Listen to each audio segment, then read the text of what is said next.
गवार अनपढ़ हैं। इनको बिल्कुल कानून का और किसी चीज़ की जानकारी नहीं है। कोई पॉलिटिकल पार्टी नहीं है। किस पार्टी से बताओ। यदि मैं चुनाव हार जाता तो मुझे पता भी ना लगता। इन्होंने हाइड कर रखी थी। वो इनके जो आका हैं वो जिसको लड़ा रहे थे वो चुनाव जीत नहीं पाए। अब इनका फ्रस्ट्रेशन है कि बदनामी कैसे की जाए। बाकी कोई डॉक्यूमेंट्स, कोई एविडेंस एक सिंगल भी मेरे खिलाफ हो। नोएडा बार एसोसिएशन के अध्यक्ष हैं मनोज भाटी बोड़ाकी। अभी अभी वो चुनाव जीतकर अध्यक्ष बने हैं और इनके साथ ही एक विवाद और शुरू हो गया है। वो विवाद है उनकी लॉ की डिग्री को लेकर। अब इसी पर चर्चा के लिए हमारे साथ खुद एडवोकेट मनोज भाटी हैं, उनसे बात करते हैं। अभी अभी आप अध्यक्ष बने, पहले तो बहुत बहुत शुभकामनाएं आपके लिए।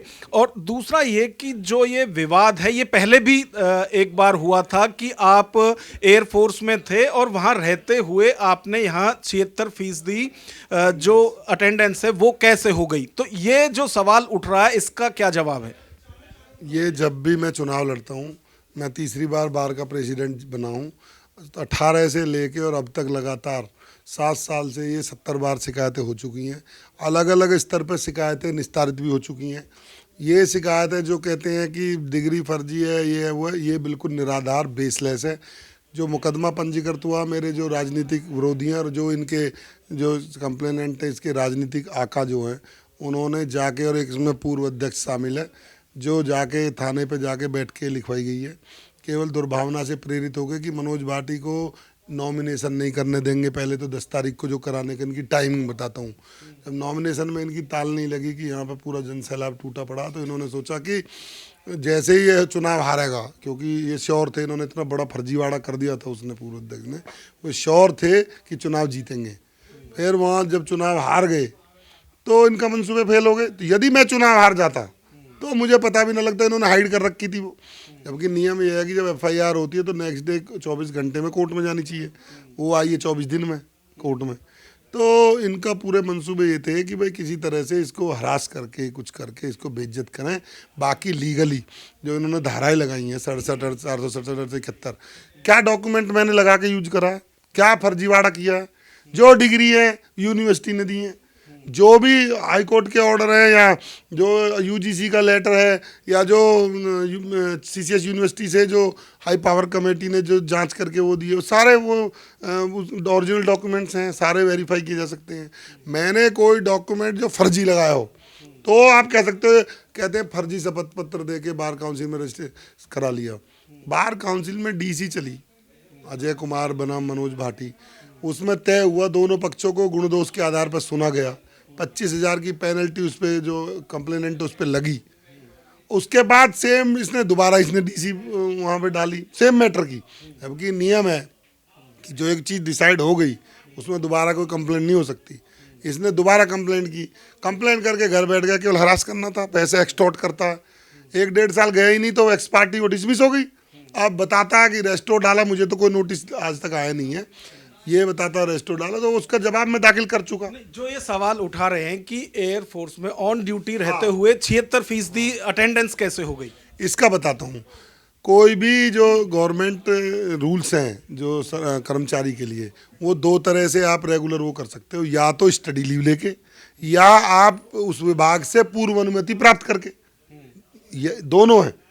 तो मैंने विधिवत रूप से भारतीय वायुसेना से पूर्व अनुमति लेकर अपनी LLB की डिग्री प्राप्त की है, जो मेरी जो डिस्चार्ज बुक है उसमें अंकित है। और इसमें भी एक नियम है कि जो रिटायर्ड वो होता है कर्मचारी या कोई भी अधिकारी, उसकी जो डिस्चार्ज बुक में एंट्री है वो ही सर्वमान्य होती हैं। और यदि आपकी मेरी डिस्चार्ज बुक में लिखा है कि at the time of joining service matric और education acquired while in service BA-LLB, तो ये विभाग को पता है, उसके बाद ही अंकित हुई है।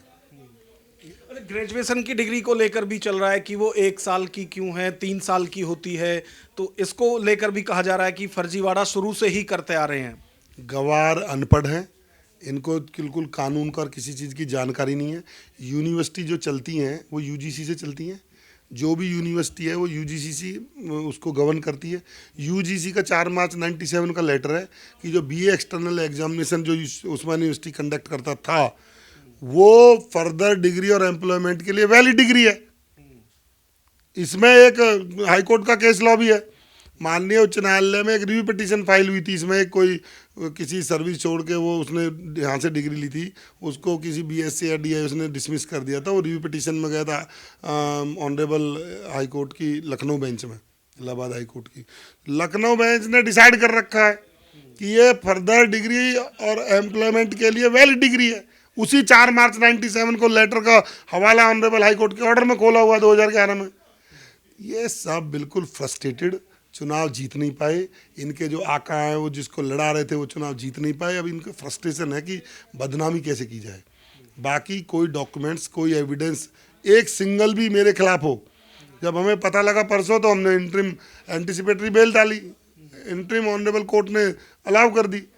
इसमें कोई भी ऐसा कागज नहीं है जो फर्जीवाड़े का हो। सारे यूनिवर्सिटी के, यूनिवर्सिटी यूजीसी से चलती हैं, और जो अटेंडेंस का क्वेश्चन है वो मैंने वायुसेना से विधिवत रूप से अनुमति लेके लॉ करी है। अच्छा, आपने कहा कि 10 तारीख को नामांकन होने थे दिसंबर में, 21-18 अच्छा 18 को, और उसी दौरान ये कराई गई। तो उस दौरान आपको पता नहीं चला? क्योंकि इसका फायदा तो वो तभी उठा सकते थे कि चुनाव के दौरान ये प्रचार करते इस चीज़ का। ऐसा है, प्रचार तो ये कचहरी में जब से मैं आया हूँ ना, हर चुनाव में मेरा करते हैं फर्जी डिग्री, फर्जी रजिस्ट्रेशन। तो यहाँ एक एक जो सम्मानित अधिवक्ता हैं उनके लिए कोई नई बात नहीं है। ये रूटीन की चीज़ें जो मेरे विरोधी हैं, इन पे और तो कोई काम है नहीं, ना इनकी और कोई हैसियत है। ये केवल इस चीज़ को लेके प्रचार प्रसार पिछले 18 साल से कर रहे हैं। तो इन पे आज तक कहीं कुछ किसी भी स्तर से कुछ करा नहीं पाए हैं। मेन मुद्दा ये है कि ये 10 तारीख की जो टाइमिंग है वो ये थी, इनका पहले साजिश ये थी कि इसको मुकदमा लिखवा के इसको नॉमिनेशन जो 19 तारीख में होने वाला वो ना करने थे। 2 ही कैंडिडेट थे तो निर्विरोध अपोज हो जाए इनका, क्योंकि ये कहते थे किसी भी स्तर से चुनाव जीतना है, क्या कुछ भी हो जाए। तो वो इनकी ताल नहीं लगी, नॉमिनेशन भी हो गया। फिर इनने सोचा कि ठीक है ये चुनाव हारेगा, जैसे ही हारेगा नेक्स्ट डे हम कोप भवन में होंगे, ये हमको वहाँ से उठवा दे, बाद में देते रहो एक्सप्लेनेशन। कौन पूछता है एक बार जेल चले गए तो? भाई बेइज्जती तो करना होता है। एक बार मैं जेल चला जाता तो इनका तो अपने सफल है तो अपने उसमें। अच्छा, अभी स्टेटस क्या है? जमानत आपकी हो चुकी है, अब आगे क्या कार्रवाई इसमें होगी? आगे कमेटी बनाई गई है, जो 10 लोगों के जो सीनियर एडवोकेट्स हैं, पूर्व डीजीसी क्रिमिनल और डीजी सिविल सब रहे हैं, उनकी एक कमेटी बनाई है। वो इससे ऑनरेबल सीपी से मिलेंगे इस बारे में और उनको सच जो असलियत है उससे अवगत कराएंगे। इसमें एक केस लॉ भी लेटेस्ट है, ऑनरेबल जो डिप्टी सीएम है केशव मौर्य जी का, ऑनरेबल हाई कोर्ट का, जुलाई 25 का ही है। उसमें क्लियर कट है कि कोई भी थर्ड पार्टी जो एग्रीव्ड नहीं है और इससे जो उसका कोई नुकसान नहीं हुआ है, वो कोई भी 420 का कोई मुकदमा ऐसे नहीं करा सकता। ये लेटेस्ट है, 2025 का है और ऑनरेबल डिप्टी सीएम के मैटर में है। ये ऑनरेबल हाई कोर्ट का ऑर्डर है, जो एग्रीव्ड नहीं है, जो पीड़ित नहीं है, वो किसी के खिलाफ ये मुकदमा पंजीकृत नहीं करा सकता। अभी जो कमेटी बनाई गई है तो उसमें भी तो हो सकता है कि आपके खिलाफ वाले लोग भी हों, वहाँ कुछ हो सकता है क्या अभी भी इसमें लेकर जो डिग्री का मामला चल रहा है? कमेटी तो सीपी साहब से बात करेगी ना, कमेटी इसमें तय नहीं करेगी। कमेटी तो कार्यकारिणी ने बनाई है, कमेटी बनाई है वार्ता करने के लिए कि भाई ये फर्जी ऐसे ऐसे हुआ है और अपना एक ज्ञापन तैयार करके उनको देंगे। अच्छा, जैसा कि आपने बताया कि पहले भी ये केस हो चुका है, उस वक्त भी ये सारी चीज़ें हुई होंगी, तो इसमें क्या मानहानि या इस तरह का कोई आप कोर्ट में जाने वाले हैं उसके खिलाफ? सारी जो विधिक कार्रवाई हैं वो सारी इसमें की जाएंगी। अभी फ़िलहाल जो है हम लोग शपथ ग्रहण का हमारा कार्यक्रम उसमें व्यस्त हैं, अभी होने वाला है 10 से 15 के बीच में, तब उसको करने के बाद भी सारी कार्रवाई की जाएंगी। अच्छा, क्योंकि किसी वकील की तरफ से आपके खिलाफ ये केस नहीं किया गया है, वीरेंद्र गुड्डू जो हैं वो पॉलिटिकल हैं, हाँ, तो उनको क्या आपसे वो है? वो उस पर मैंने एक मेरे क्लाइंट है दिल्ली का योगेश गुप्ता, उसके मैंने 2 मुकदमे इस पे 420 इसने फ्रॉड किया उसके साथ, मुकदमे पंजीकृत कराए थे। अब ये कहता है एफआईआर लग गई है, एफआईआर और इसका मैटर नहीं है। मैटर ये है कि मैं अधिवक्ता था, एज एन एडवोकेट मैंने वो 156 दिन दर्ज कराई थी।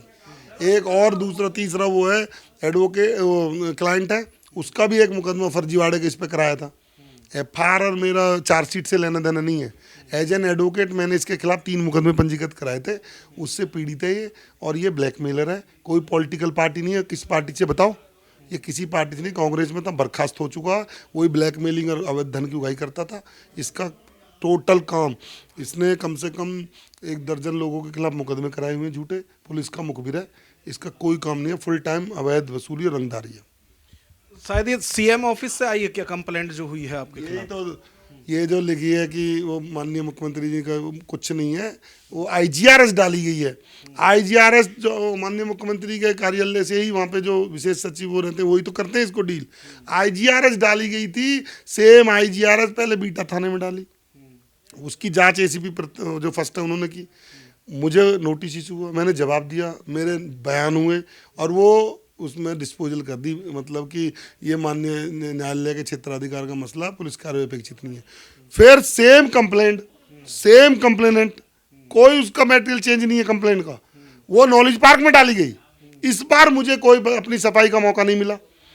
जो आईजीआरएस डलती है, जिसके खिलाफ डलती है, ये प्राकृतिक न्याय का सिद्धांत है कि उसको अवसर तो मिले सुनवाई का।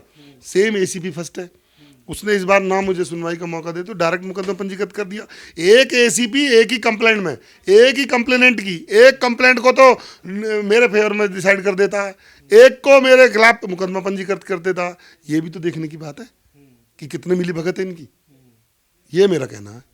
जी बिल्कुल। तो बार एसोसिएशन के अध्यक्ष हैं, उनके खिलाफ शिकायत की गई है उनकी डिग्री को लेकर। अब लड़ाई आगे कानूनी है, पहले भी ये हो चुकी है, सेम शिकायत हुई है, शिकायतकर्ता भी वही रहे हैं और पहले भी जो अध्यक्ष साहब हैं ये पहले जीत कर आए हैं। एक बार फिर अब वही, हाँ, एक बार फिर वही शिकायत की गई है। पहले भी 2 से 3 बार उनके खिलाफ ये शिकायत हुई है, लेकिन हर बार वो पाक साक होकर निकले हैं और इस बार भी कमेटी बना दी गई है। अब देखना होगा कि उसका क्या निर्णय इस पर आता है। कैमरामैन विवेक के साथ Nagendra Bhati, news watch India, greater Noida.